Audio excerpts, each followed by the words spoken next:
বন্ধুরা দেখো কি করছি, সেটা হচ্ছে মুগ ডাল দিয়ে সাবু দিয়ে খিচুড়ি তৈরি করেছি।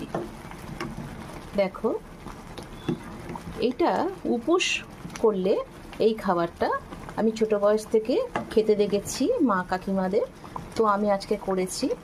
তো তোমরাও করে খেয়ে দেখতে পারো, আশা করি ভালো লাগবে। তো এই হলো আজকে খিচুড়ি, সেটা সাবু আর মুগ ডালের খিচুড়ি। কেমন? তো অবশ্যই করে খেয়ে দেখো। টাটা। বন্ধুরা দেখো কি করছি, সেটা হচ্ছে মুগ ডাল দিয়ে সাবু দিয়ে খিচুড়ি তৈরি করেছি। দেখো, এইটা উপোস করলে এই খাবারটা আমি ছোট বয়স থেকে খেতে দেখেছি মা কাকিমাদের, তো আমি আজকে করেছি।